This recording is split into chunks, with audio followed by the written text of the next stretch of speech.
We're all set. Go. All righty. Well, hello everyone. I'm glad you're here to hear this piece of information about continuing with the journey of the soul. We're going to continue to build on the theme of the soul evolving in consciousness. Today, we're going to be pulling together information I've discussed before, namely taking meditation that was discussed in November, the subject of meditation, and the concepts of service and spiritual study, which I discussed last month. Together, these three concepts constitute a vital spiritual practice. And for those who did not get it before, the information is posted in the Makara website, the PowerPoint and my notes also from the previous months. Path of awakening. The spiritual path is long and a difficult journey spanning many lifetimes, and it can be likened to traveling an inner passageway leading towards expanded awareness. Something in the life of the spiritual seeker changes and he becomes aware of another reality. As the hero on his own journey, he is called to adventure, not necessarily an outer journey, but to discover his true inner self, the soul. On this journey, the seeker discovers many things about himself, such as his perception of self is dual in nature. He'll understand that the lower personality, his mental, emotional, and physical expression, and his everyday consciousness are made up of the mind, emotional nature, and the physical body. The personality is subject to reactive energies such as anger, fear, and selfishness, and many other vices and emotions. The higher mind, on the other hand, or the soul, consists of a more expanded awareness and is characterized by compassion, cooperation, goodwill, and understanding.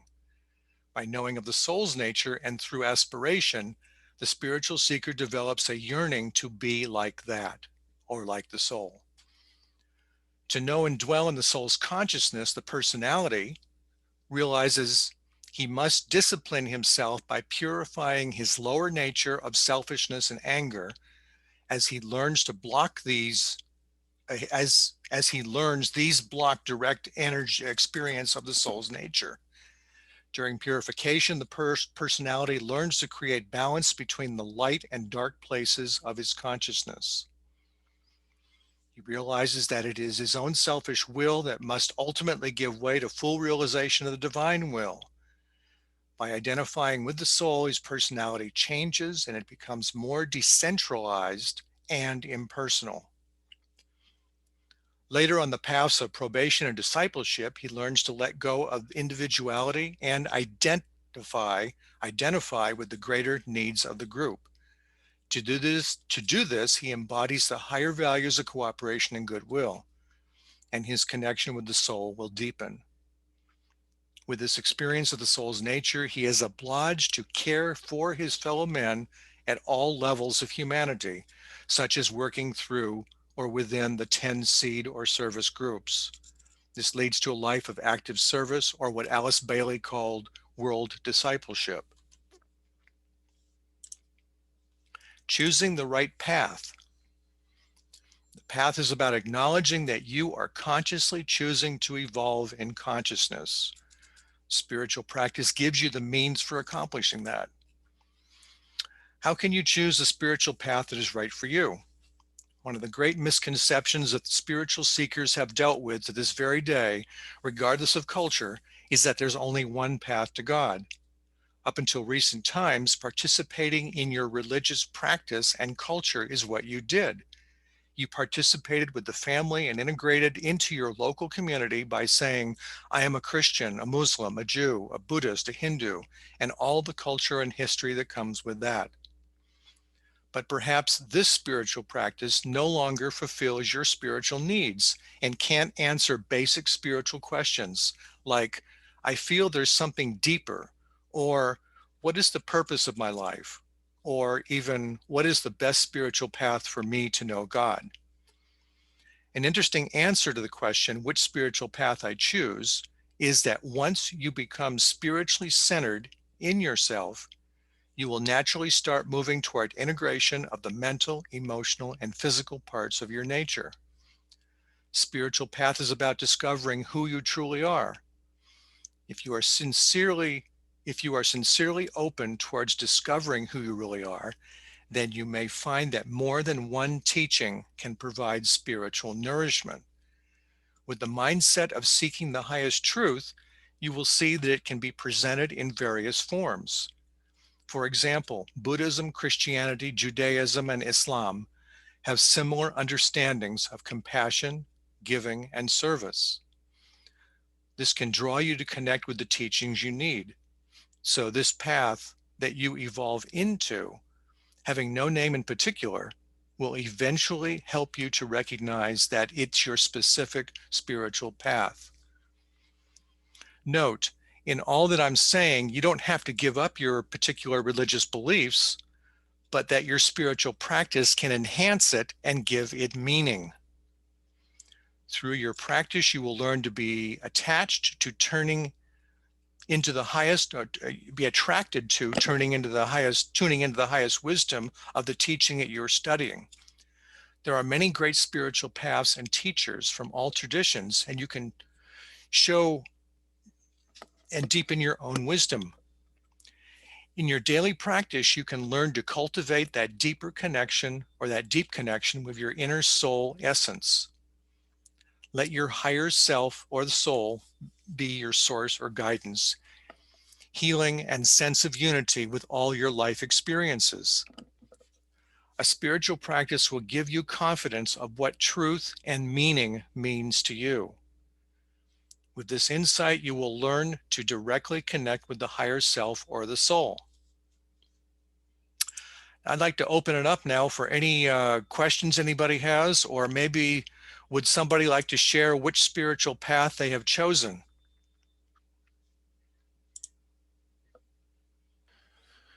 We're looking for people to raise hands or write into the chat box. Yeah, please.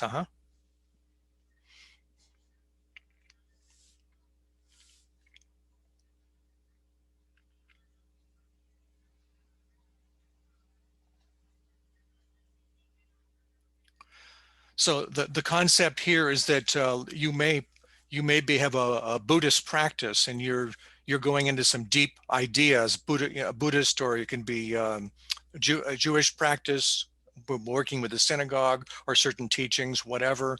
And then you may have some certain questions that maybe your particular religious teaching does not necessarily answer. So you go outside of that and study other spiritual texts.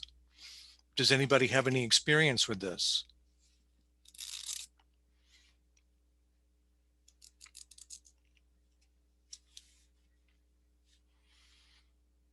Okay, well, if there isn't anybody on that, we will move on. I'm sorry, David. Go ahead. Yvette has shared Buddhist, and it led her there. I'm not sure if anyone would like to, if she'd like to expound on that a little bit. Lenore has written Hermetics. Okay. Thomas wrote, I started out what I would define as Gnostic, and now I would name it as Christian mystic. Okay, because that is what Gnostic really is, yeah. Karsten writes, Theosophy, the hearth and mind spiritual. There was a hand raised, but now it's no longer raised. Okay. Is that all of the chat? At this point, yes. All right. Okay, well, thanks for sharing that information. Let's move on. In front of most of the blue books, the books by Alice Bailey, is what's called the Extract of the Tibetan. And in short, it says, the books that I have written are sent out with no claim for their acceptance. They may or may not be correct, true, or useful. It is for you to ascertain their truth and right practice and exercise of the intuition. For the word books, I'm just going to substitute teachings. So from the Ageless Wisdom teachings, we understand that our primary teacher is the soul. which guides our inner spiritual development. A true teacher, just as a great teacher, is one who will not so much give you something or something that you should follow blindly, but show you qualities and assets you already have. He will encourage you to use your gifts and show how to nurture them. The true teacher will see your weaknesses and help you realize how to move through any issues.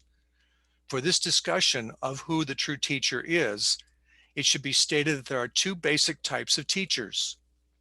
One who teaches standard knowledge and an understanding about a particular subject, such as a classroom teacher.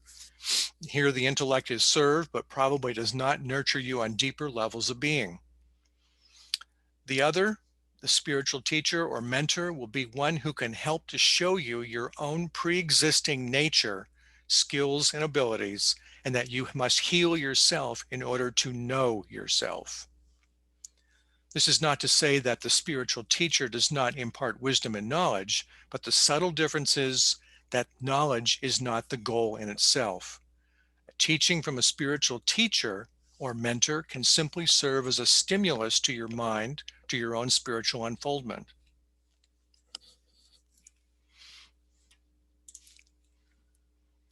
The need for a live teacher.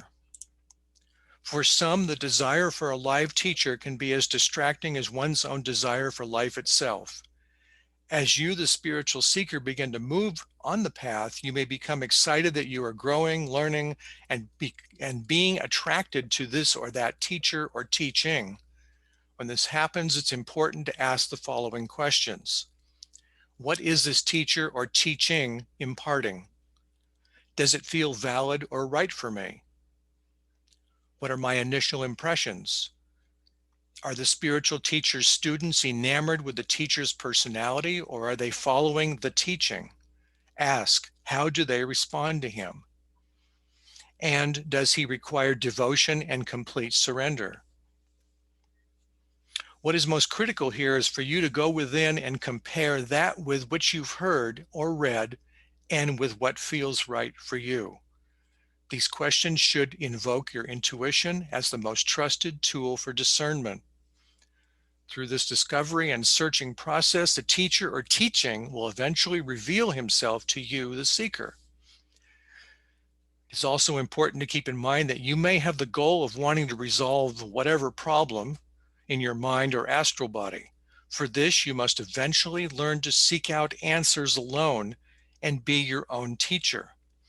By studying the ageless wisdom and meditating and studying the energies present in your consciousness, you are learning to be the esotericist by yourself.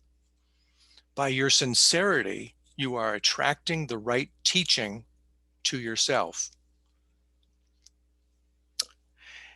Different interpretations of teachings. Another nuance to different spiritual teachings is that you may have a firm spiritual practice set up, but may be looking to enhance your knowledge. Although a particular teaching, can you still hear me, Michael Stacy? Yes. Yeah, because I just got a message on my screen that something about the microphone. Anyhow, although you may follow a particular teaching, there are others. David, yeah, your audio just changed, I guess, to your computer rather than your headset, maybe. But it's okay because we can hear you. Okay, wonderful. Okay. Although you may follow a particular teaching, there's others who interpret your teaching a little differently. This difference may be just that you are looking for in growth and in understanding. An example could be learning a different practice of meditation from what you're currently doing. Or, for example, adding Hindu or Tibetan chants or mantras to your meditations. The words of the chants may provide for you meaning and insight, and the actual vibration of the words can impact your inner consciousness. For this, it is good to be an avid studier who is always looking for fresh perspectives and deeper understanding. This can help to avoid crystallization on a particular subject or where you may become stuck with a certain line of thought or way of thinking. This understanding may involve you taking a new course of study that expands your awareness on a particular subject. As a true spiritual seeker, you will learn to be constantly alert while observing your thoughts and energies, particularly in the emotional astral body or the mind. This causes you to tune into that nondescript energy that is nagging at you or egging you on for discovery and eventual integration. Has anybody here, open it up again for a question, has anybody here worked with a live teacher, and what was your experience?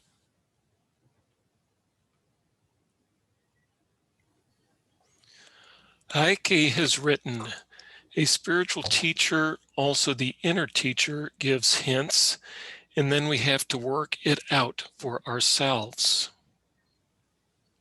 And those hints could be in the form of an impression, which is usually quite abstract. It could be something as a symbol that can come in your consciousness, or you just got some idea that flashed in your head, and that could be the equivalent of a impression also. Okay, thanks.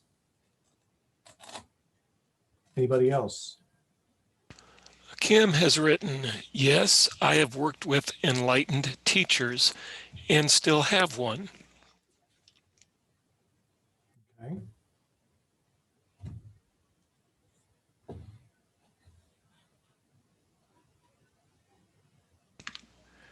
And that's all at the present. All right. Let's move on. The soul's consciousness as a background tension. When you, as the esotericist, is serious about your personal transformation, you will create your own spiritual practice. And remember, a spiritual practice is composed of meditation, spiritual study, and selfless service. I call it the golden triangle, but and this idea goes back to Patanjali 2,000 years ago. Blavatsky talked about it in The Secret Doctrine and her extended writings. And I believe Alice Bailey has mentioned this too in different ways, probably through the Yoga Sutras.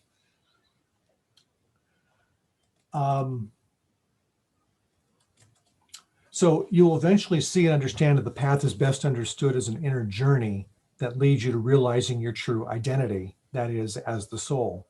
And then, of course, as the soul, and then much later on in your advanced spiritual studies and initiations, you'll learn that you are the pure spirit or the monad. Hence, we have the ancient aphorism holds true to say that to find the path, one must become the path. Through a steady practice, you, the practitioner, will become aware of an inner tension with the soul. For me, this tension is a kind of internal barometer and awareness that is telling me of the quality and clarity of my connection with the soul.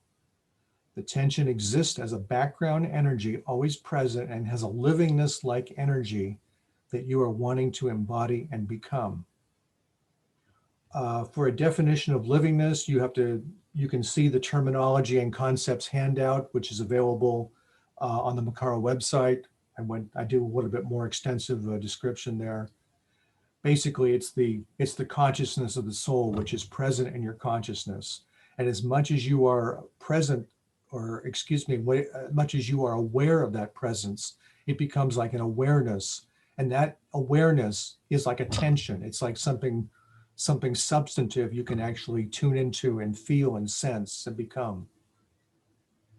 And also through the act of practicing goodwill, selflessness, and service, you are establishing and developing a background energy or tension that influences how you interact with your fellow man.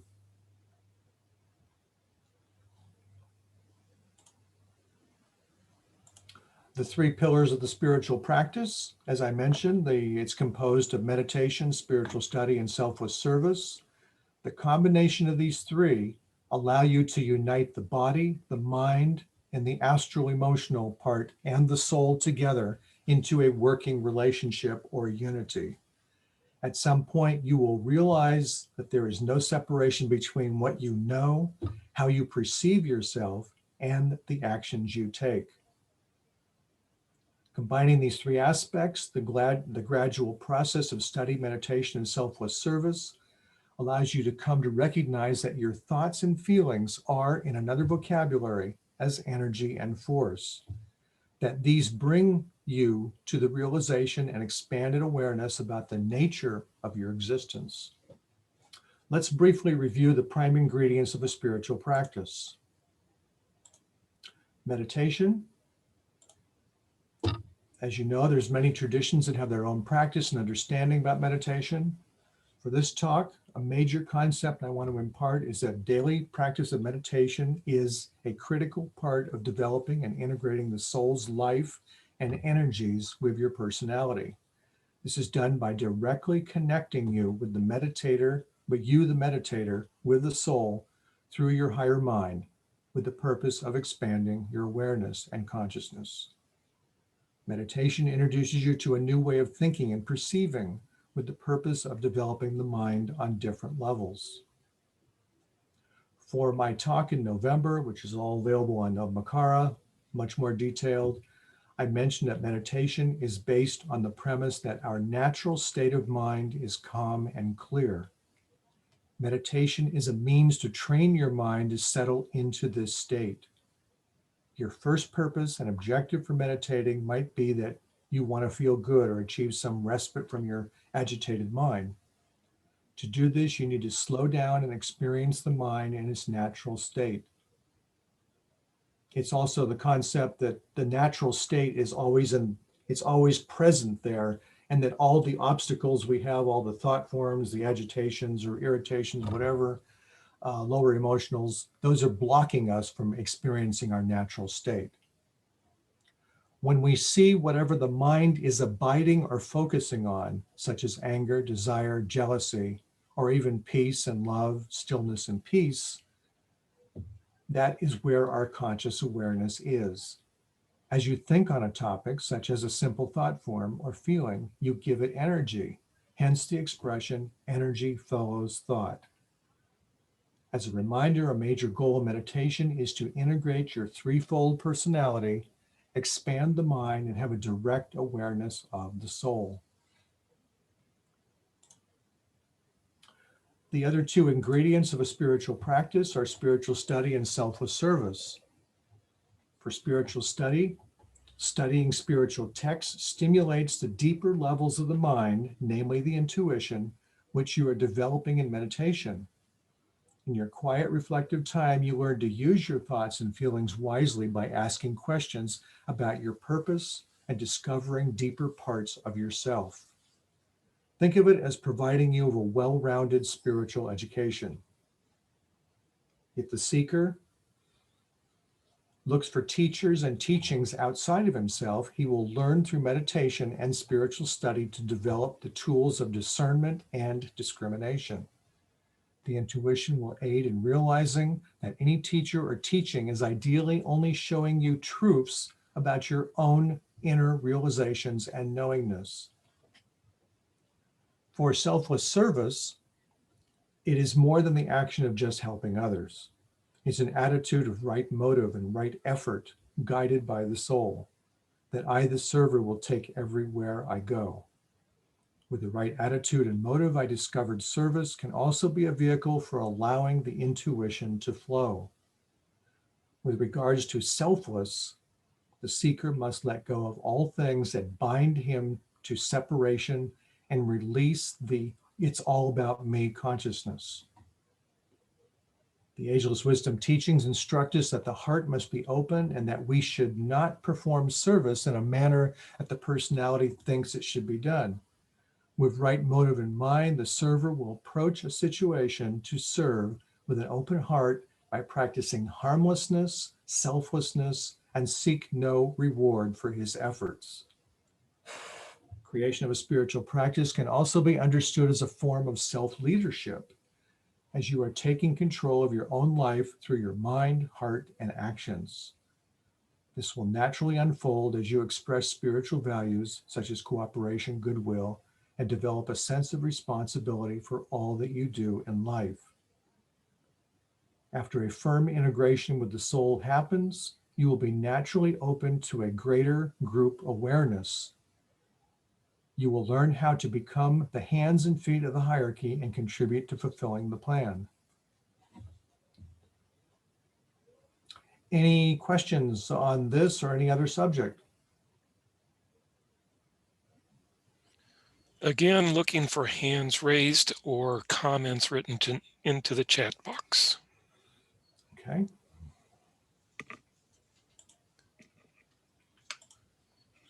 And not seeing any yet. All right.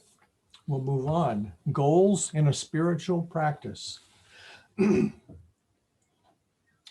are some initial goals to work toward. Strive to integrate the three vehicles of the personality and the soul together in meditation and functioning as one being. That is, seeing the mental, emotional, and physical as one unit, and then relate those together with the soul and become one unit with the soul. Use your will to bring forth an alignment with the soul, most likely in meditation. Learn to integrate and express higher soul values such as cooperation, goodwill, and harmlessness in all life's activities. This is an understanding of how energy such as love, compassion, such as love, cooperation, and goodwill function in your life. Here you come to a true understanding of what love wisdom really means at the level of being. This is acknowledging the function of the mind and the heart working together and how they support each other. An intelligent or mental understanding will help you to act and express with more harmless, caring, and loving behavior. This process is in essence an integration of soul values. Another goal can be to train yourself to become the observer in meditation, as you are frequently purifying anything that blocks your true nature. You will also be cultivating a discerning mind. Keep a spiritual journal. This can be an effective tool for knowing about the energies and forces, that is, thoughts or people that influence you. It can also be a means for observing the effects of harmlessness or studying the effects of anger and fear in your consciousness. Reading other spiritual texts again can aid in learning about energy patterns so you can learn to transform any limitations in consciousness. For example, you may study how the natural life-giving energies of the soul are passing through your etheric body and influencing your mind, thoughts, and emotions and physical form. So if you happen to be in meditation and you're observing yourself, not as a body or as an emotion or a thought per se, but you're as a state of beingness, you're observing the beingness. And so you can be consciously present also of the soul and how the energies coming forth from the soul, or you're getting a tingling sensation of some kind, or your mind opens up and expands. How are those conditioning your different emotions and thoughts in physical form?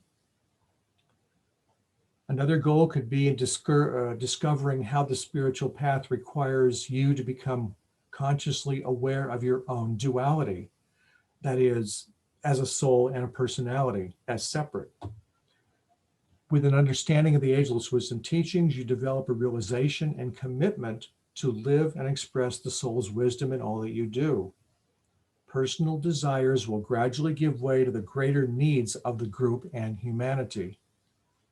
Service to the greater whole, humanity, is therefore a natural outcome when the soul's energies of light, love, and the will to good are the prime motivations of your being.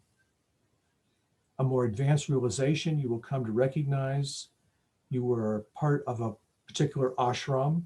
This is a much more advanced, that you are helping to manifest the plan. You probably won't know which ashram your soul is affiliated until after taking the third initiation. In this process, you will train yourself in how to contact your soul, but later to realize that you are the soul. As a result, you will integrate its values and become that and capable of greater service. Does anybody have any comments or other spiritual goals they might be aspiring towards?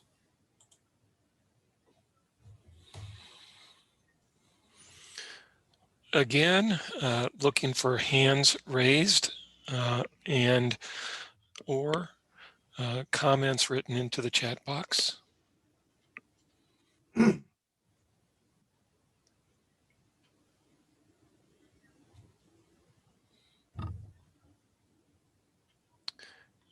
Not yet seeing any.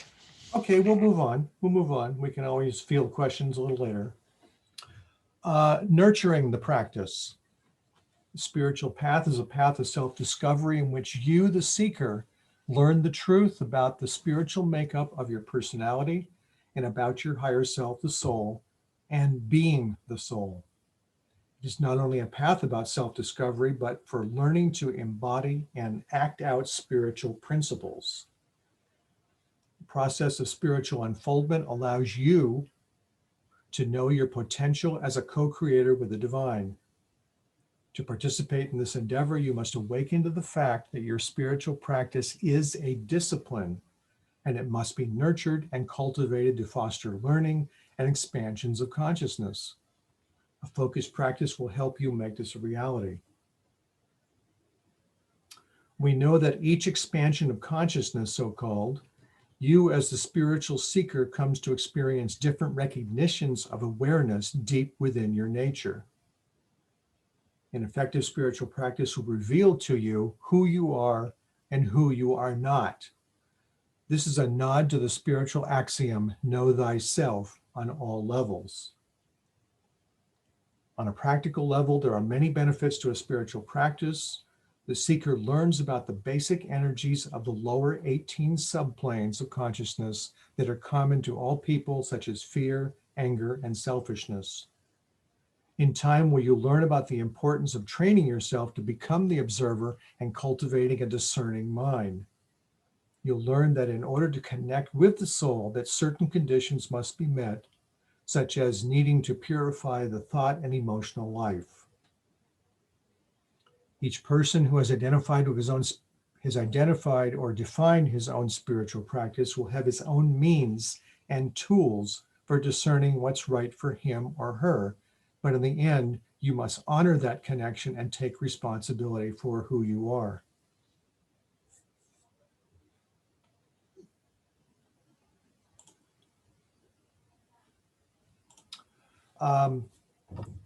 A short review on some of the techniques and tools for working in consciousness. This is, I passed this out several classes ago, several months ago, the handout for working, titled Techniques for Working in Consciousness. The reason I put this here, because there are things that appear in the mind during meditation and outer environment or the soul that can stimulate you to grow and cause changes in your consciousness. Maybe there's a different energy in the mind and astral body that recently came up, but merits attention. What can be done? For the serious student, the seeker is interested in enhancing his spiritual practice will supplement it by using some simple and basic practical tools, such as I passed out in the techniques for working in consciousness. I suggest you study these carefully and practice them. They will help you to get through numerous personal difficulties and expand your awareness. Are there any questions on these techniques? And has anyone been experimenting with these techniques and has any comments or insights? Well, Kim asked you to recap the subplans. Oh, subplanes. Okay, the subplanes. Okay, there's basically let's see, I'm gonna try to do this. Let's see, go to here. Now, I don't know, you can't see this yet. Let me pull this over here. I'm gonna have to adjust this.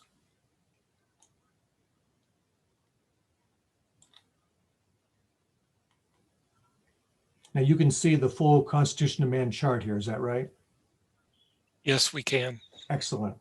Okay, so here's these are the 49 subplanes of the cosmic physical plane, it's called.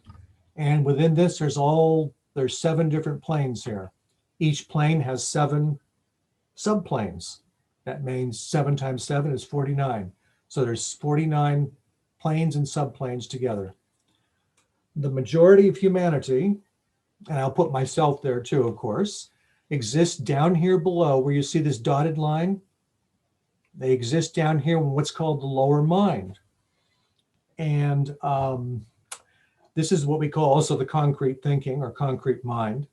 And it's basically where the solar plexus is dominant and is quite focused. And that's your me only consciousness. So this dotted line here represents crossing a place in consciousness and wanting to connect with the soul. So if you're in meditation, you're saying, I want to connect with my higher self or the soul. This is the triangle here, the black triangle. It's all symbolic, of course. And you're crossing that line there. So you're losing the connection of me only consciousness. And that's what you're letting go of to acknowledge or be with the soul or to become the soul. But back on the lower 18 subplanes, this is 18 subplanes down here. This is where the majority of humanity exists, with the lower thoughts of selfishness, anger, hatred, bitterness, bigotry, separatism, harmfulness. All these type things are all going on down here. The desire mind, which is known as kama manas, desire nature, the physical body or experiencing of the physical body, and the etheric also. So this is all the 18 subplanes. So this is where, like I say, the majority of us live until we get on a path of evolution and we unite these lower mind together. Lower mind is actually what's going to unite the emotions and the physical form or the etheric form together into one conscious unit. And then that unit, what it will do is it'll connect with the higher self, the soul. And when you do that, when you willfully do that, you say, I'm a threefold personality, and then I am the soul. You merge those all together. You create an antakarana. You're creating what they call a bridge, because the soul is actually the lowest point of the spiritual triad. This grayish triangle here is what's known as a spiritual triad. And so you're wanting to actually ultimately connect with the soul initially, but ultimately you want to connect with the spiritual triad and invoke those higher energies down and transform your lower 18 lower subplanes. So essentially Buddhi of the Buddhic plane here will replace the astral. You'll basically learn to express a will energy through your physical form, which is guided by your mind and your heart. And of course, the higher mind will be the soul, which exists on this plane up here, the plane of soul. So that's essentially what your major goal is, to take the threefold personality and then merge with the soul and then merge ultimately with the spiritual triad. And that all goes with the path of discipleship, which is a form of purification. Then, of course, the path of initiation, which we're going to talk about next. So David. Yes, go ahead. Kim would like to know if you're able to talk anything about the 343 subplanes of the subplanes. I don't know I've never heard that term before, so I have no idea what to say about that. Okay. And what about the permanent atoms? Okay, the permanent atoms. Let's see. Let me start. Okay, when we are born, the soul exists in pralaya. That's sort of an in-between realm between incarnations. And the soul says, well, the soul and the causal body are one. Within the causal body, which is the body of the soul, it basically has all sorts of karmic needs and things to work out that's acquired over lifetimes. It also has all sorts of wisdom and things that it's learned over lifetimes. But it's largely the karmic energies which are unresolved that need to be worked out. And the soul says, that's why I need to go into incarnation. So a personality is created. The soul goes through a particular host of a pair of parents come together and say, they work on the inner planes. It says, oh, I want to go into this body, into this culture, into this place for this reason, for this learning experience. And so I'm choosing these parents. So, okay, so I'm born. And so now what I have is I have a mental, emotional, and physical form, which are basically in embryo, and then they come out as physical on the physical plane. And each one of those, the soul, to give it consciousness, it has a permanent atom, and there's also a mental unit. The permanent atoms ultimately came from our pure spirit, or the monad.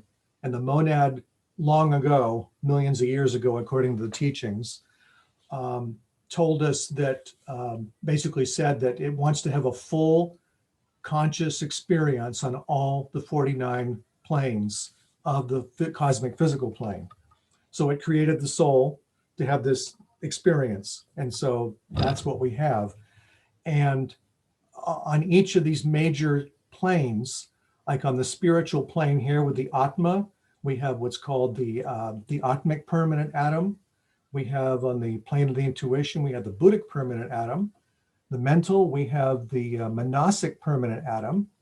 And then on the lower mental plane, we have what's called the mental unit.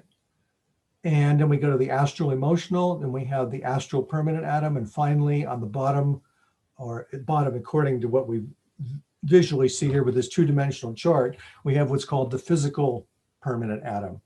And each one of these has different information which is ensconced of what you have learned in incarnations that goes into each permanent atom for a given lifetime.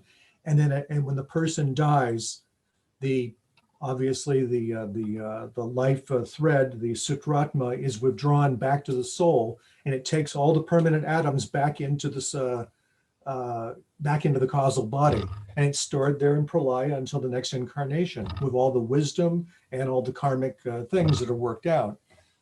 So does that answer the question there for that?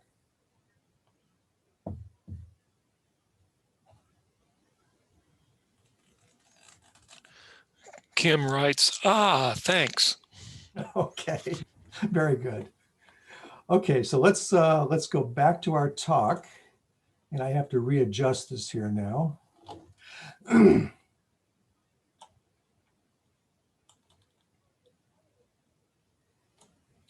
All right. Okay, so that concludes my information on setting up a spiritual practice. So it's basically you basically meditation is probably going to be your best way for making the spiritual practice successful, unless you are really deeply engaged in service work and really out there in the world. Spiritual study is also a fabulous way to deepen your understanding of the teachings and deriving meaning and purpose. But meditation, for me personally, I have found that over the years, meditation has helped me to integrate the energies. The energies of it could be the lower energies of selfishness, hatred, bitterness, or it could be love, cooperation, and goodwill, and integrating those of my personality with the higher self, the soul. So to me, meditation is the best way of making the practice work, but that's completely up to you. And as I talked about before, I believe it was in November, or was it maybe January? This is all in Makara, the setting it up and the requirements for setting up a practice and everything. So that's all in my notes, and you'll find that all on Makara. So our next topic we're going to talk about, last month I talked about the path of discipleship. David? Go ahead. Could you take one quick break and respond to Kim's question? What does a permanent atom look like? That information I do not know. I would suggest you start with going into a treatise on cosmic fire by Alice Bailey and researching that information. There is let's see here. I can give you a quick reference here. Okay, permanent atom. I have this fabulous book, which has an index of the teachings, of the Bailey teachings. I highly recommend it to anybody. Let's see, and then look up P for permanent atom, and I can give you some reference points immediately.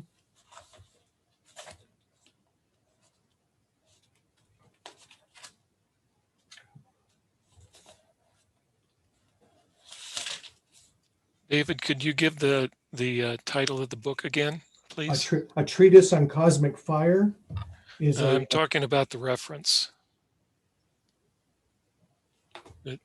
The compilation of the reference material, the book you just held up. Oh, I'm sorry. It's called A Master Index of the Books of Alice Bailey. Here's the title for it. If you can see, or is it backwards? I can't see if it's just right.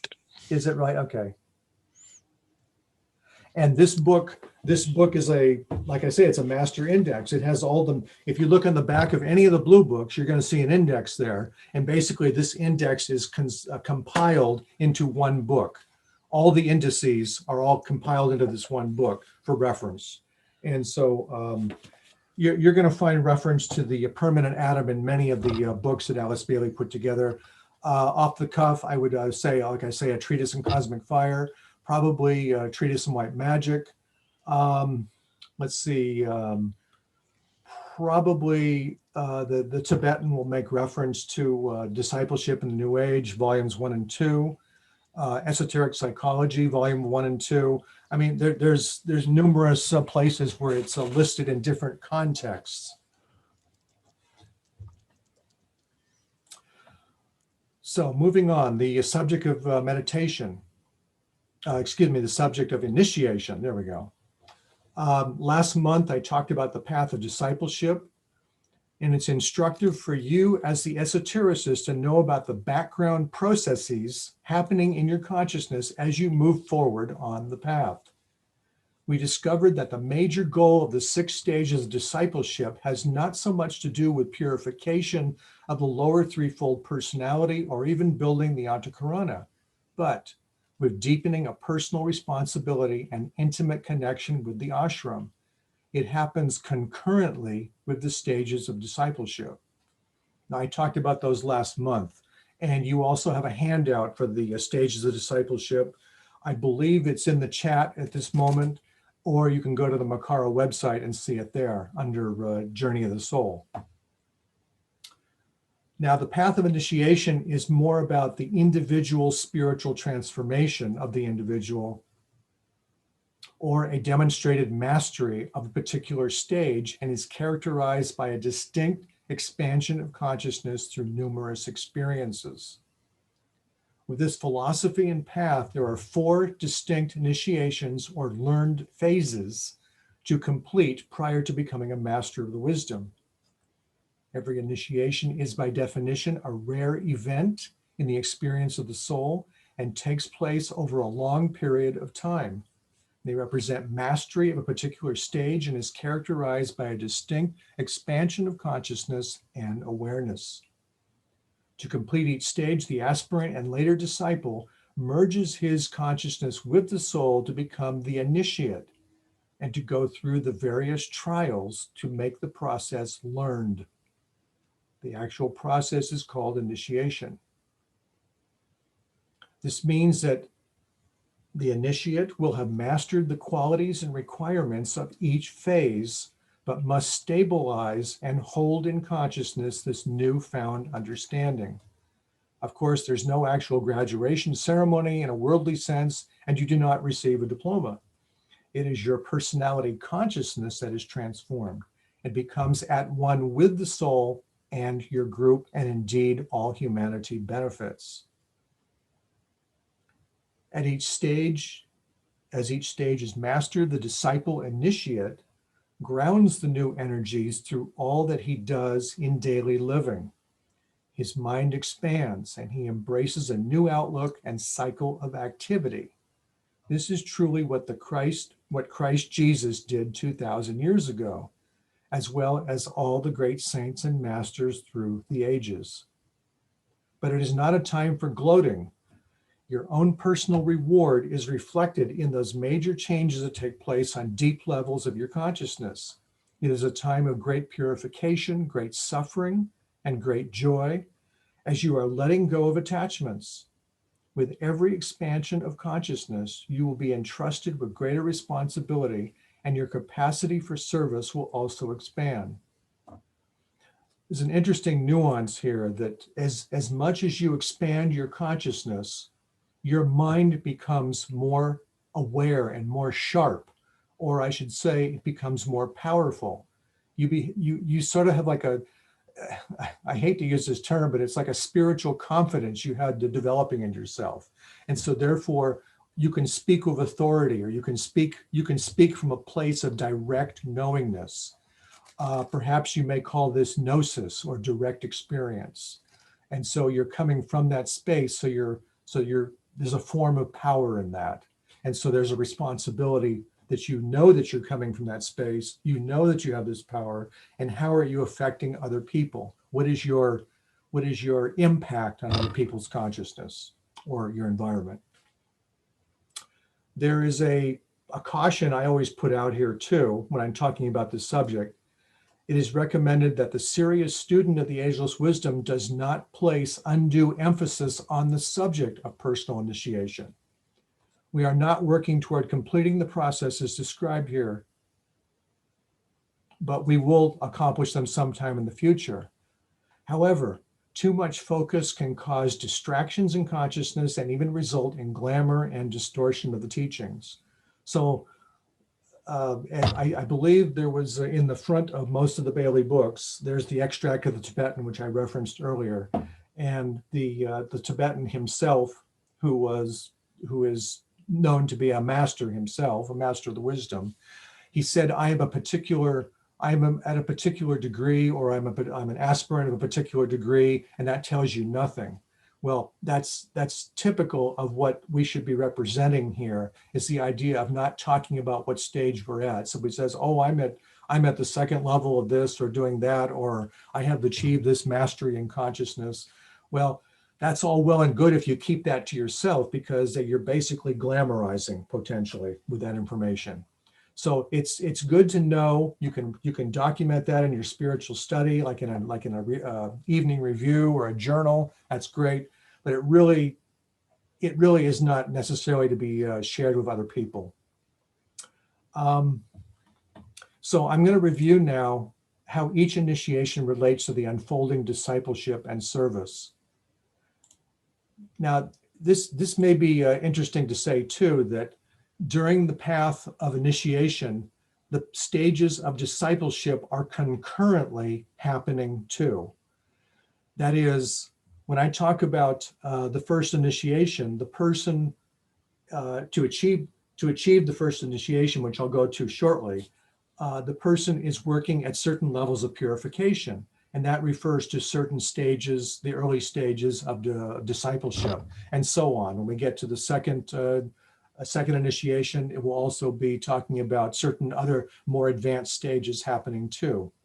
So just know that those two are, if you can think of it's like in a 3D environment, and you have discipleship, and you have your personality consciousness and the soul's consciousness are all one, and they're fused and merged and evolving together. So this is like a thing happening in your consciousness that you're aware of. I hope I didn't confuse anybody with that, but that's how I see it. So we're going to talk now about the different initiations. Here's the first initiation, the birth of the Christ principle, or love wisdom within the heart. A principle, it's also, that's the principle, the actual term, I put that in my terminology. That can be looked up later on a much more detailed explanation, but essentially a principle is the foundation upon which all things, that is, thought forms, are built. It's also a kernel of awareness holding the potentiality of full consciousness on many levels of awareness.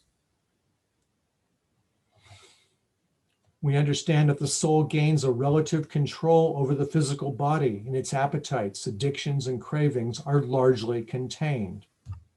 First initiation happens at the end of the path of probation, or after a considerable amount of purification has taken place.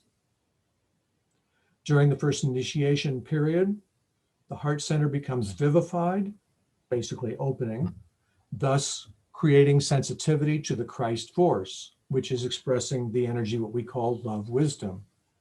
And it basically entails a conscious commitment to practicing love wisdom, and a sense of responsibility overshadows the aspirant. A master of a particular ashram takes notice. You're probably, well, according to Alice Bailey and DK, the master does not connect with people at this very early stage. It's totally possible, but it's according to what they say, that doesn't happen until later on in the higher initiations or later stages of the discipleship. During the first initiation, the idea of letting go of a me-only mindset and you're participating in service-related activity for world betterment, it comes into your mind for the first time. And basically at the end or during the time of this initiation, about 25% of your etheric body, that is the lower three bodies, your mental, emotional, physical, are purified and redeemed with soul energy. Now remember back on that chart that I showed you, the cosmic physical plane, you're basically, when you're starting to learn to connect with the soul starts exchanging energies with you, and it starts purifying your lower nature. As much as you invite the soul in, you're also the soul is looking forward also to the spiritual triad, and it's also looking toward you. It's looking in two directions. So when you invite the soul in, you're inviting that connection to the spiritual triad. And so the spiritual triad, for example, Buddhi, will start replacing your lower astral energy. And this will happen on an etheric level, so that your chakras and your consciousness are conditioned with this higher consciousness coming from Buddhi. It's purifying your lower mental, and it's purifying your astral emotional body with these energies from the higher triad, or at least the energies of cooperation and goodwill. I'm working in a group energy. I'm at work. I'm working with other people. I have to cooperate. There may be people of other races and other beliefs and other ethnic groups. I'm not used to working with them, but I must do this. So it's like you're purifying and simply says, I'm willing to put myself forward to work in cooperation with these people. Or you could be working on a civil or a community level of some level where you're working with other people too. And so there has to be that level. So basically you're opening your heart to accepting other people and thoughts and ideas into your consciousness. And you're integrating all this with the soul. So this is all part of the integration that's happening in the first initiation. Now, the first initiation is certainly an opening, and it is not the end of the process for sure. We'll go to the second initiation, which is called the baptism, where the illumined mind turns to emotion. It turns emotion into aspiration. At the second initiation, you are striving to let the soul have complete domination over the physical, emotional body of the personality. Polarization has shifted from the astral to the mental plane as the personality is becoming decentralized. This is an important nuance here, because the vast majority of humanity thinks from a reactive, emotional feeling sense. What we're talking about here, when you've achieved a high level of purification, you're shifting up to the mental plane. You're basically starting to respond to things and not react. You're starting to think through a process and not, how are my emotions? How do I feel about this on a lower level? This entails mentally and willfully suppressing all emotions which are destructive to the soul's nature, such as anger, hate, and lower desires. The spiritual seeker here, or the initiate, practices discrimination and non-reactivity in all his activities. With your experience up to this point, you've been working with fire by friction or with an emotional tension. And this is considerably dying out, and the solar fire or soul energy starts to take its place. The aspirant upon the higher levels of the astral plane is swept by the fire of dedication. This immediately focuses his will as it demonstrates on the mental plane and his focusing is in due time starts a serious undertaking of shifting his consciousness to the mental levels. So at the end of this initiation, you feel like you're, I don't know how many of you may have this experience, but when I'm in meditation, I have a sense that sometimes I'm on a river and I'm being drawn forward, or I'm on some type of energy is drawing me deeper within. There's like a drawing within. And if I go deeper into that, then I'll certainly expand my awareness and perhaps achieve some type of level of illumination. So at the end of this initiation, the second initiation, 50% of your lower three bodies and your etheric body are purified and redeemed with soul energy. So again, this is going into an advanced state right now of consciousness, where you're still working with soul energy, and the soul is merging, or you in cooperation are merging with the soul. And if you're getting to the second initiation, you've achieved a considerable integration already, and your purification has been very advanced, and so you're not swept by astral or emotional reactivity. So you're in a thinking stage now, and thinking as in higher mental plane from the soul level. David. Go for it. Okay. Kim writes, ooh, be very careful with the words suppress emotions. I teach emotional transformation, and it's not healthy to suppress emotions. It's healthy to learn to transform and clear emotions. Yes, thank you for that. Thank you for that nuance there. That's absolutely correct, because I think what I talked about before, and when I talked about purification of the lower nature, the dark thoughts we have, our hates, our bigotries, whatever. I also teach to not suppress these energies, but transform them. I say those exact words too. So thank you for reminding me of that, for the semantics here. So it's a semantic lesson. Okay, we're gonna talk about something called in what some people have called, or I've heard some people call in the esoteric community, as Initiation 2.5, and this is about embracing the divine will or the lower will. And this takes place during the second initiation, and you'll be confronted during this time with a decision to respond and resonate to the point of spiritual tension. So it's like I said, there's like a river, or there's this current, sort of a spiritual current, if I could use such a term. There's something that's drawing you deep within, and you're being drawn by the soul, your sense of the soul. You're being drawn within to connect with the divine will, and you're wanting to let go of these dark thoughts and everything, or you're wanting to let go of you've transformed them considerably, but you still may have some residual energy there at this level.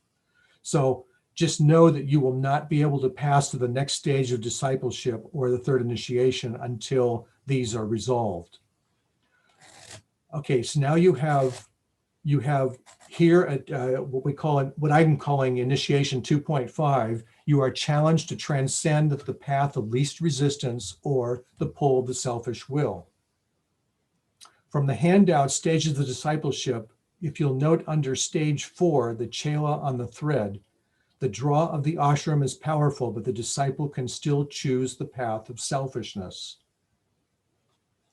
The term chela is a Sanskrit term for a student who has a sacred bond or loyalty to a teacher or teaching. It's quite possible at the second initiation stage, you may become aware of your ashram or group on the inner planes. There are 7 ashrams corresponding to the 7 rays, and you may, and each one of us is part of it. We're just not consciously aware of it usually, unless you are an advanced initiate and have that awareness. And so this draw or this pull by the higher self is a tension, and it's a pull on the Satratma. The Satratma is that life thread, or life and consciousness thread together, and it has a livingness to it, and it's a living light emanating from the master. So that's why it's called Chela on the thread. And this is when the initiate is aware of, well, you know, I've been doing this for a long time, meditating, and I've really got these difficult situations going on, and I want to hold on to my idea about how I think things should be. So you're still holding on to your own separate will. And then there's what are the needs of the higher ashram or the group or even the master of that group.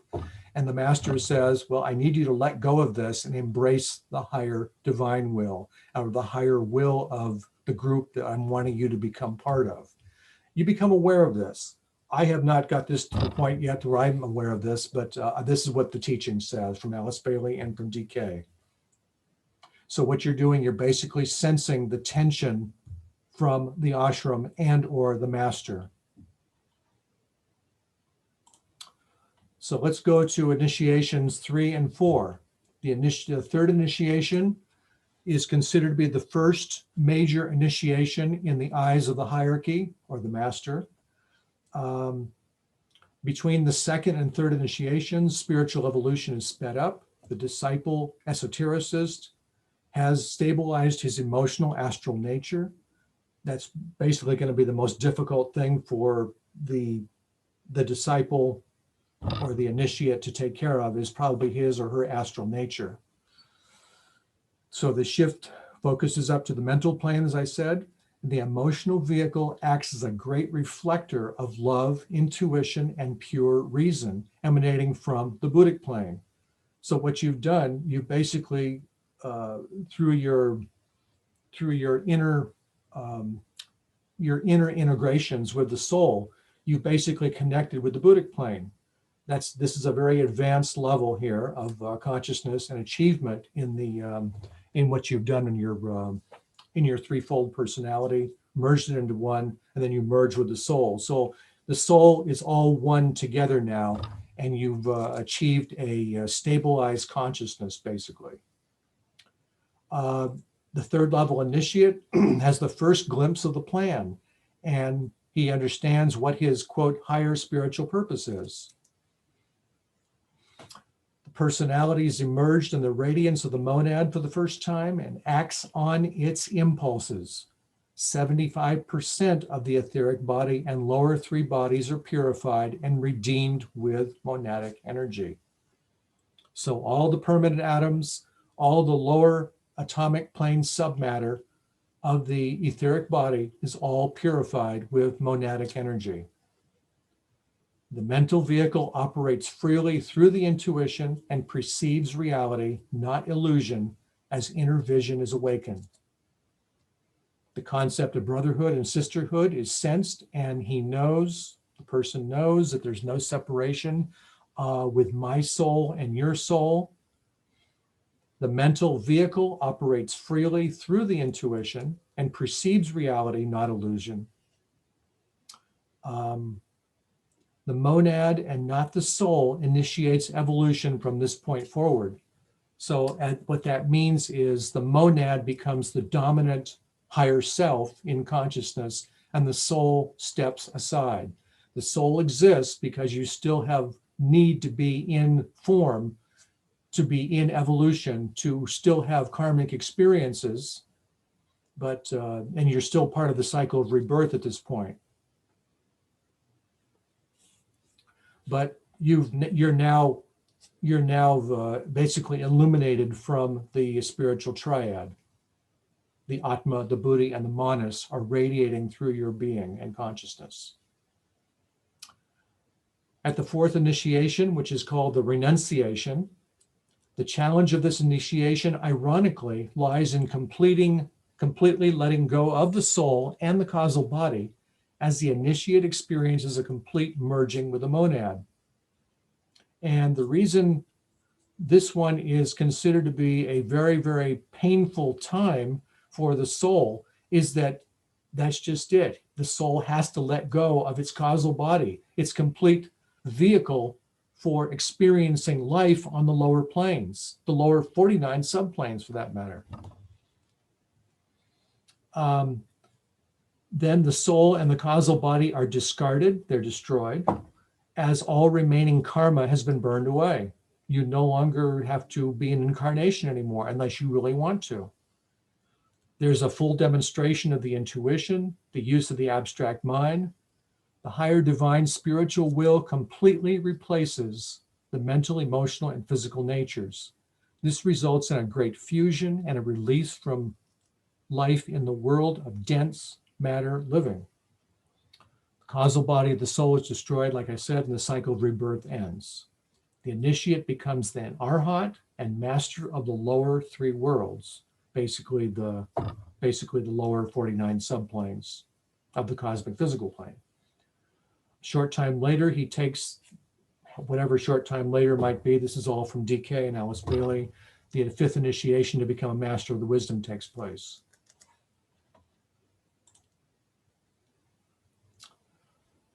Is there any questions or comments on this?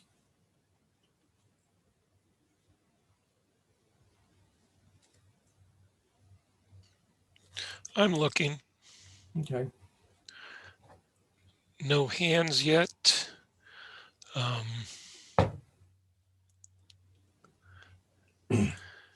And I answered Kim's question about the third initiation being called the Transfiguration.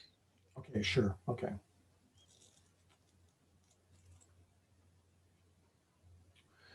That's it. That's all I okay, that's all I have for initiation. And we already covered the stages of discipleship. Does anybody have any questions about initiation, the process of initiation, or the stages of discipleship?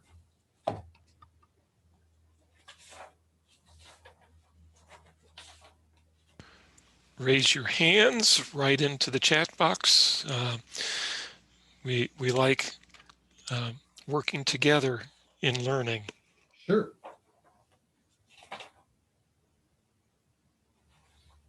Thank you, Thomas. Thomas writes, at what point does arrogance stop drifting into consciousness? I would say first of all that arrogance is it's the lower mind, it's the lower concrete mind in its thinking. And arrogance meaning I'm just simply going to do it my way. I'm seeing it my way. I'm not going to cooperate with you or the group, whatever I'm working with. And I'm just going to do it my way. And I'm just going to have a certain attitude about it. Well, the attitude, that whole way of being, of course, is a separative consciousness. And so that's all completely, that's part of the lower 18 subplanes that has to be purified. And that arrogance has to give way to cooperation and goodwill and working with tolerance and acceptance. You may not agree with everybody. That doesn't mean you have to agree. It just simply means that you don't have a reactivity to it, to other people and ideas. So I would put reactivity and arrogance in a similar vein, although arrogance leans more toward a lower mental understanding of whatever subject that the person is arrogant about. I think Thomas was looking at it a little differently. Okay. Semantics, perhaps spiritual pride instead of arrogance. Well, spiritual pride is another form of separatism. It's simply saying, oh, I stand out, or I'm shining, or I am proud for what I am doing here, this type of thing. It's just simply, I personally wrestle with this myself because I try not to get into that. For me, it's a trap in consciousness because as much as I embody another energy of emotion or a feeling, or I concretize an expression or a thought, like, for example, pride or arrogance, then I'm embodying that. Again, it's energy follows thought. So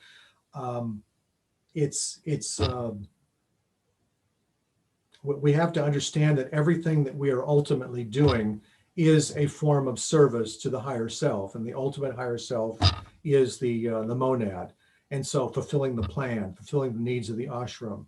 So this is where pride goes off to the side. I'm just doing the work of the higher self. I'm trying to be at the hands and feet of the hierarchy and trying to be an agent of service. And so pride gets in the way. Arrogance gets in the way. It blocks me from being those higher expressions. Does that help? I'm looking.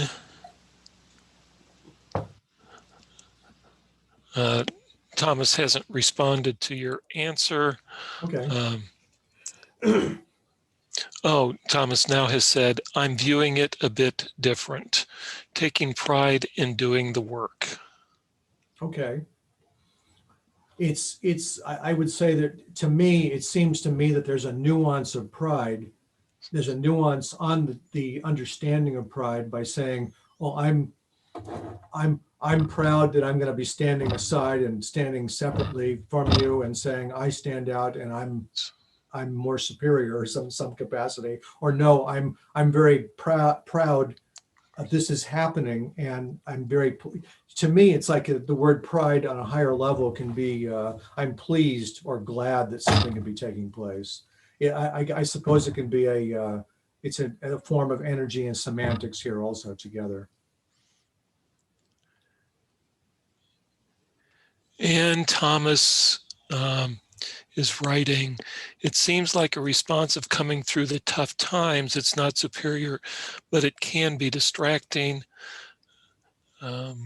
Brenda is thanking you. Yvette says, I can feel the tug of war when I get recognized for my spiritual insight. Okay. Well, I would say to Brenda, that's great that you recognize that energy, that tug of war. That's great to be aware of that tension, and then you have to ask the question: says, what am I going to do with this energy? What is this energy about? What does this mean to me? And do I need to take it to another level, type thing? And this is all things that would come to me personally if I had that experience, and that could be part of a spiritual, seeking out a new teaching or understanding. I could be putting in a spiritual journal. I mean, so there's different ways of approaching that too. And Yvette says, tells me I have more work to do. As we all do. Bravo. Right. Well, humility, that's right. Humility is part of the process too, for sure. Oh, there's also I don't think I put this anywhere. There's a concept that I personally came up with, the concept of listening. Now, you're listening to my voice, of course, right at the moment.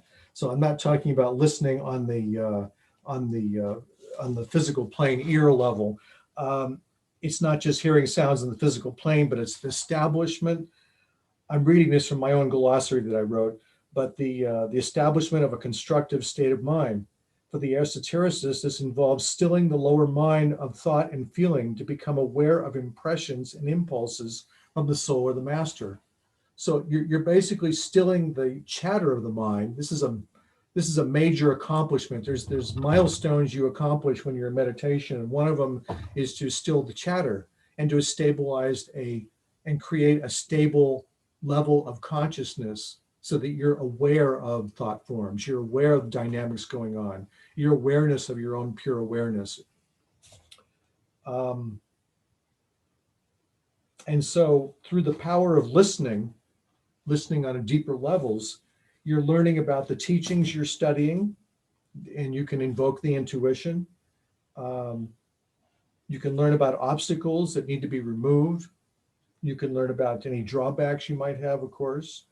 And you can also look at yourself and see whether you're achieving the desired results that you want to do. You're listening to your inner self, and you're looking at yourself. And and our cells, of course, are not the physical body, of course, where when we close our eyes and we go into meditation, it's a very dark area. But at the same time, there's all the light there too. There's the light of the higher self. There's all your thoughts and feelings. Everything is there. So it's not like it's empty, but on the same sense, it is empty. It's a real paradox. And but you're basically learning the deeper states of your consciousness by listening and becoming the observer. We have another comment from Kim, Uh-huh. being on a webinar this morning, and they were looking at the lower polarities of worthlessness and shame and their opposites of arrogance and entitlement. Taking radical responsibility and honesty and owning these emotional states is the key to transcending either side. And yes, I would say entitlement and arrogance and pride or whatever. These are all expressions of the lower threefold nature that need to be purified, so that you're wanting to transcend anything that limits you and separates you from other people, because other people are souls.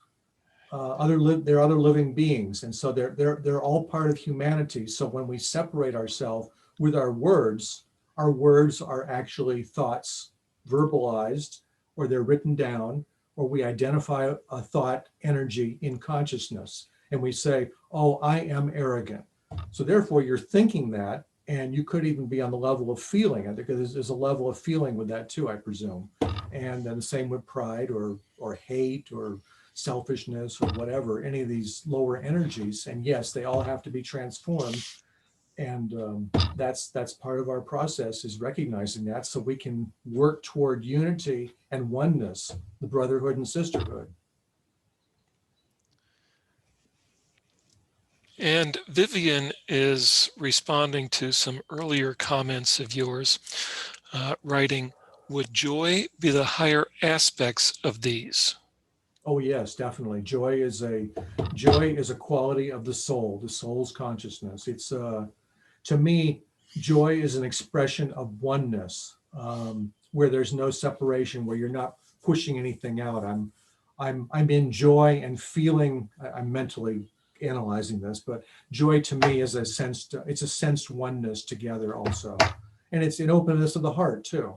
I express joy by being with other people and talking and accepting or understanding or cooperating or expressing with other people. I would love to do it in person, but of course we are in COVID times, pandemic times, so that's like in person isn't happening yet. But I look forward to that time when I can experience that. So I have a joyful experience when I get together with other people together in person, and I can have it here also, of course, on Zoom with you. And Tia has shared, loved your discourse. Do I need a physical teacher? Wish I had that understanding years ago. It was a stage I had to pass through, and refers to the labors of Hercules. Very good. So I commend you on recognizing it is a stage you have to go through. You may not be at that stage now, but realize that you learned from that, whatever you learned, good or bad or indifferent, and you now have that part of your being, and you can use that as emotional and mental reference material for helping yourself, for discernment, for understanding, for going toward any other teachings. Now, going toward a teacher, I mean, DK is a teacher to me. Alice Bailey is a teacher to me. Neither one of these are in physical incarnation, but they still are a teacher. Now you can, like I talk about a live teacher too. So that's like physically experiencing a live teacher, but it's the same idea. You're still experiencing the need for being with a teacher. So it's just simply being aware of, why do I think I need a teacher? What is happening in my consciousness? What do I feel? What do I sense? What do I intuit? And these are questions you should be frequently asking yourself. And we're also told that the first master we contact is our own soul. That's correct. That is totally correct. Right. And now during these initiations or stages of discipleship, you may come across guides that contact you. Now, with me in meditation, contact to me comes through tones and pitches, sound. And I know that there's a presence around me. I could have symbolic dreams where I'm with people or groups or gatherings. This has happened to me also. So it's different for each person. So a master can visit me, but the master can come in the form of whoever the master wants to show himself as, him or herself. I mean, personification. There's no male or female in a master. They just are. Like the soul has no male or female to it. It just is a soul, a quality of livingness and beingness and awareness. So it's just simply just be aware that there will be guides along the way to help you. But again, you have to be, there has to be a level of humility, just simply saying, you know, I got these lower expressions of self, arrogance, pride, whatever, or lower pride. I guess there could be a higher pride. I'm sort of splitting hairs here, but in this conversation, but I got things that are hindering me or blocking me in consciousness from directly experiencing the soul. So I need some help in getting through those. So you may put that out as a question in your mind. Whatever your process is, again, you want to be sensitive to your own process. Use your intuition. It's not me that's telling you what to do. It's you that is learning what to do to tune into yourself and to discover who you truly are. This is the game we're in right now. The wake up and discover who we are so we can become who we truly are, et cetera, et cetera. I'm repeating myself. And then we have from Laura, I would just like to mention there are also true teachers that are in incarnation. It's just a question of finding them. For me, being part of Moria Federation Esoteric School and studying with the many teachers and students, I have to move it down. Studying with the many teachers and students has been life-changing. There is a before and after. Now, I am a part of the faculty of Moria Federation, and I call myself a mentor. And in many ways, I am teaching this course about the journey of the soul, but in many ways, I am also mentoring. I am not a teacher in the sense of a spiritual teacher. I'm basically, I've gone through my own processes, my own level of understanding. I've written 3 books, so I have this level of understanding, but I don't consider myself a teacher in a spiritual teaching sense, where somebody is basically enabling, looking into your aura, looking into your consciousness, connecting with your consciousness. I don't have any capacity like that at all. So I separate those two right there between mentor and teacher, a true spiritual teacher. So that will be somebody that can really guide you on the inner planes and perhaps even connect with you on the inner planes consciously. I don't have any capacity like that, but I think that would be quite interesting and perhaps even exciting, if I could use that term. But it's up to you to say, do I really need a teacher, or do I need a teaching? And then I go through the disciplines and the purifications, or the disciplines of, for example, like a spiritual practice, like I'm telling about here. So you have to tune in what you're drawn toward. William Meeder, I think it was in William Meeder's book, Shine Forth, he talked about the concept of tending towards something, that you have a sense in consciousness that you're drawn towards something.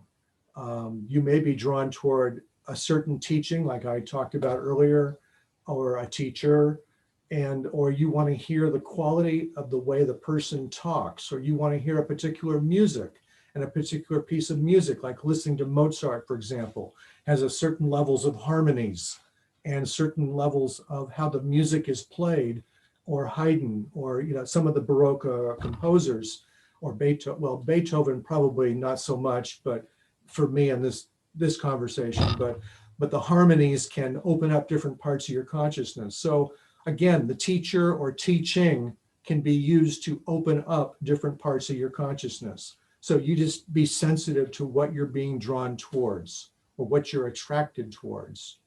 And that's completely up to you with your sensitivity, and to become sensitive to what that is, if you're so drawn to that. Then Tia shares, the soul will take you where you need to go. Yes, that's correct. But with that, take you where you need to go. The need to is suggesting very strongly there's a level of cooperation with me, the personality. So I put aside my mental chatter, my lower mental chatter, or my emotional reactivity. I put that aside and I go into a listening, observing mode in consciousness.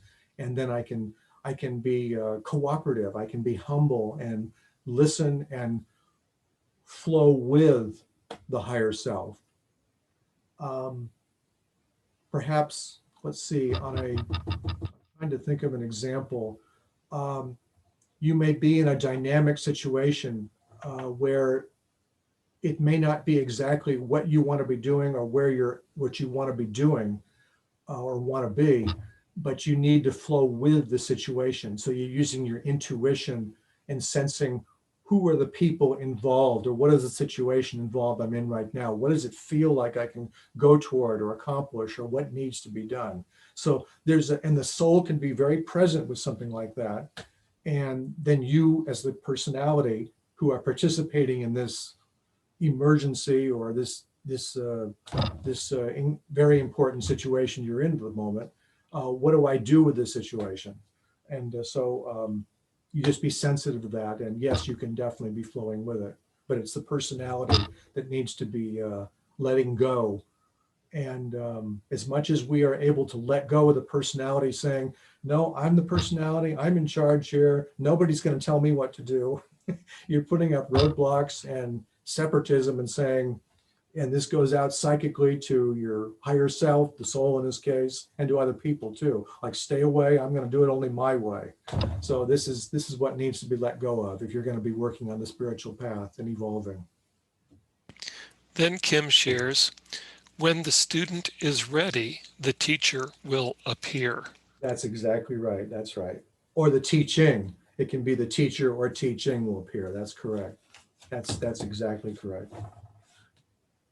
But again, that's that's speaking to a point of humility, of letting go of the personality to the point of listening and observing. And it simply says, where does it feel like I'm going next? Does this feel right to me?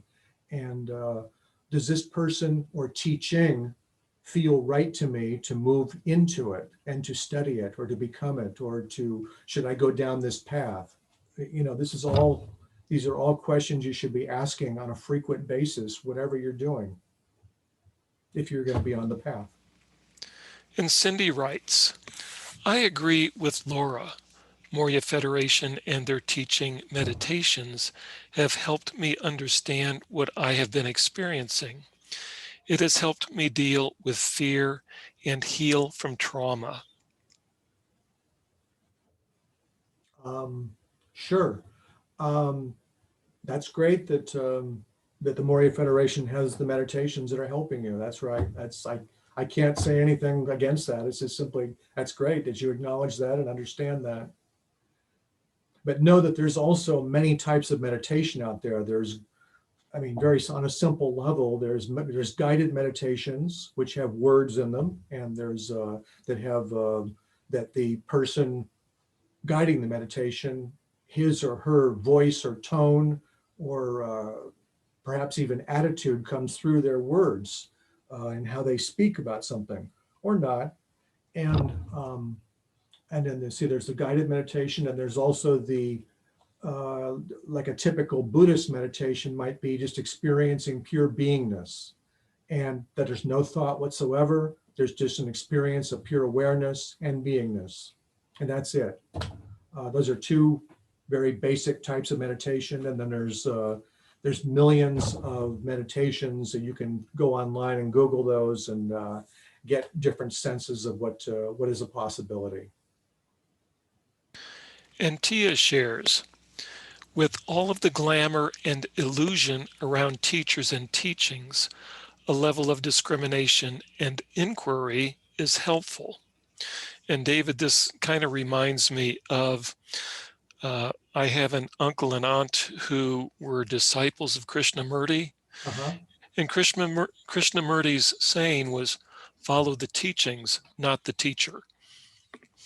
I would completely agree with that, because the teacher ideally is supposed to be a mouthpiece for the teachings, or an embodiment of the teachings for that matter.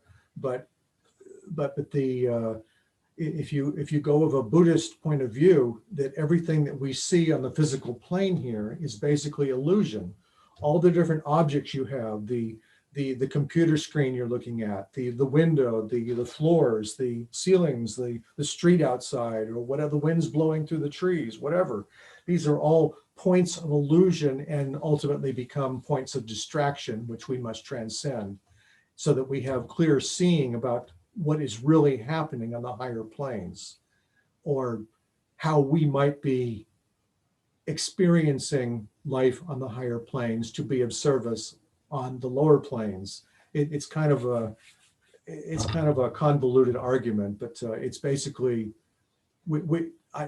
I'm of the opinion that we're striving with the spiritual path, going through all these purifications, transformations, etc., in consciousness, to see who and what we truly are, and so that we can see what is our real purpose, and that to me is primary for my particular path. But each person has to decide that or experience that for themselves. Okay, a question from Jem. I got the impression from Bailey that it was not recommended to meditate without a seed thought. So is it okay to use Moria Federation suggested meditations with other methods, which I stopped since joining Moria Federation? Well, if you're with Moria Federation, you should meditate as they suggest.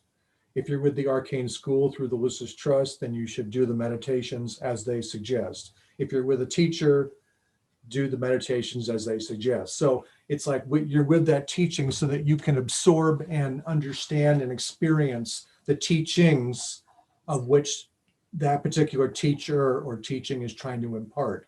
So, but what I do is I've been exposed to many different spiritual beliefs, different teachers, teachings over the years. I've been doing this for over 40 years, and I've come across a lot of things. And what my experience tells me, basically from this entire course, is a compilation of many experiences I've had through different teachings.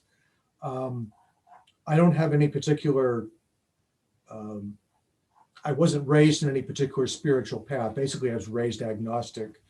And so I'm not a Christian, I'm not a Jew, I'm not a Buddhist, whatever, but I embrace many of those teachings in my consciousness.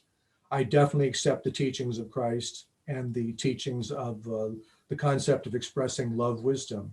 And the Buddha teaches illumination through the mind. I definitely embrace that very strongly. Enlightened thought, enlightened expression of thought. I believe very strongly in selfless service, which Islam and Christianity and Buddhism teach also. So, I mean, I'm very eclectic, spiritually eclectic in many ways about how I take from other teachings and what feels right for me. And I certainly encourage you to do the same, to feel this is developing your intuition as much as you possibly can for navigating life and consciousness and all the different thought forms and energies out there that we have to deal with on a 24/7 basis. So yes, definitely embrace the teaching, embrace the teaching of what you're with and absorb what that knowledge is and how that knowledge affects you. And then do you continue with it? Does it feel right to me? Stay with it. If it doesn't, then move on.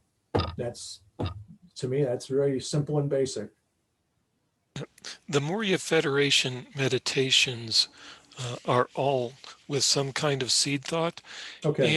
And they have all been designed to correspond with the particular course material that is being studied.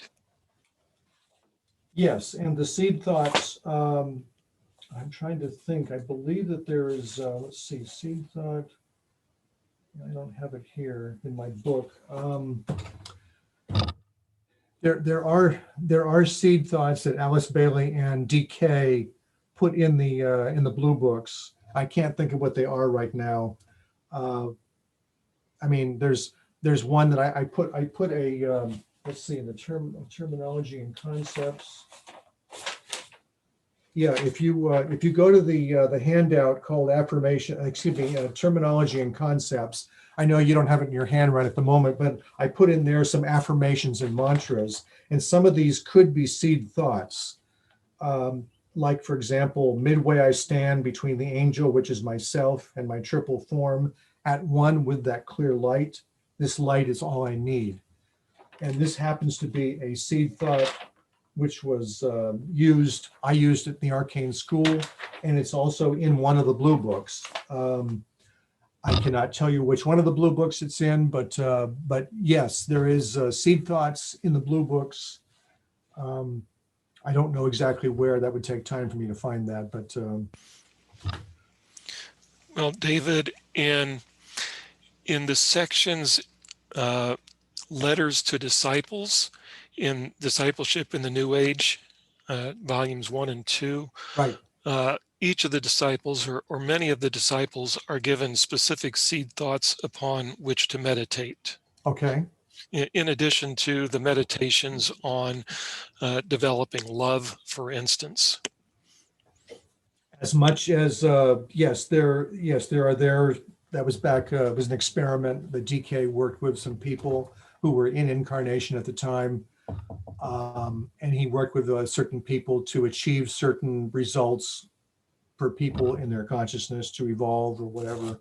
And it was an experiment that he worked with these people in 1930s at least, maybe into the 40s.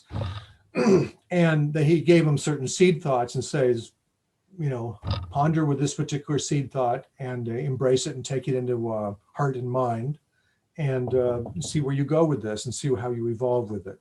And so, yes, you can do that as much as it feels right for you. And that's basically, you're not part of that group necessarily that they're back in the 30s and the 40s, but you can still take it into your own practice and see if it feels right for you. So this is what I strongly encourage, is to use your intuition to see if it feels right for you. And just a second. Right. Marianne shares that every full moon has a seed thought. That's right. That's right. It does. Yes. Yeah. And you can dwell on that seed thought to bring forth or understand or discern what the energies are for that particular, that sign that you're in for that month. And Yvette shares, when I sit in Zen, I don't use any seed thoughts. When I am going through a Moria Federation course meditation, I use the seed thought, not exclusive of each other for me.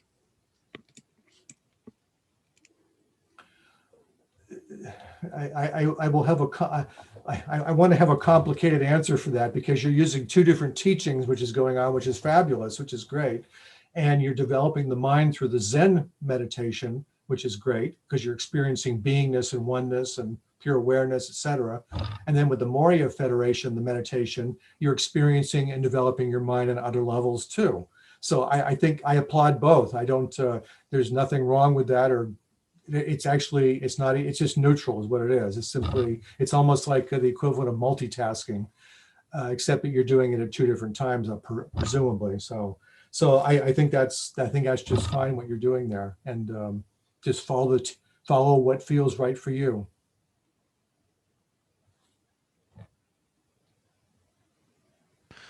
Okay, there are no hands raised. There may be other people adding to the chat box, but they haven't come through yet. Okay. Well, I'm basically done with my teaching for this this section. For next month, which is a month from today, which will be March 13 on a Saturday at same time, I'll be looking at the spiritual path through the medium of film and poetry, basically spiritual cinema and poetry, or sayings, things like this. And I'm hoping that the technology will be, which will shine on me positively, and I can show you some. I have several movies that I have seen over the years of spiritual cinema, and there's some quotes that I got from them, or like a minute or so video clips that I have in my presentation, and I'm hoping to be able to show those to you. So, so we can look forward to that next month, and because next month is my final talk, and the idea of the spiritual film and poetry is the idea that that there's, I mean, you can have the straight teachings like from the blue books, or you can read about Buddhism or read about Christianity, Islam, whatever, through scholars or through some teaching, but the medium of cinema and poetry and things like this are certainly means for deriving wisdom and higher understanding of things too. And I certainly applaud people arousing their intuition by watching these things and seeing how they stimulate you or not, and to know yourself better. So. And so Thomas asks if one of those clips are going to be from that extraordinarily spiritual movie, The Matrix. No, I'm not. That's not one of the ones I had selected. I'm basically going to take excerpts from the movies. One is called Zen Noir. It's sort of a tongue-in-cheek person of a detective who goes to a zendo, and he finds that somebody had died there through mysterious means. And as he goes in there, he finds a particular Tibetan teacher there, or excuse me, a Zen teacher, or we'll just say, yeah, it's a Zen teacher, Zen Noir, right? So it's a Zen teacher, and the teacher, the detective is completely confused. He doesn't understand, and so eventually he wakes up the detective and teaches him and stuff like this. So I'm going to have a couple of video clips from that. Another video I'm going to be working with is Meetings of Remarkable Men, which is about the early life of Gurdjieff and some of his teaching or understanding. It's from the actual book also, or the book is, the movie is based on the book by Gurdjieff. There was actually a movie by John Voight a number of years ago, about 10 plus years ago, called The 5 People You Meet in Heaven, I think is what it was called. It's a Hallmark movie, and it's got a couple of great quotes in there. And let's see, there was something else. Maybe that's it. I think those 3 movies was it. But yeah, there are some pieces with the Matrix, particularly with the architect. If you know who I'm talking about, if you know the Matrix, then you know what I'm talking about with the architect, and that gets into a remarkably fascinating conversation about who or what is the architect, what is its purpose, and going into that portion there, and becoming aware of the dynamic of the architect's intention, etc. So whatever. So yeah, those are some of the things that I know the Matrix can convey in that way.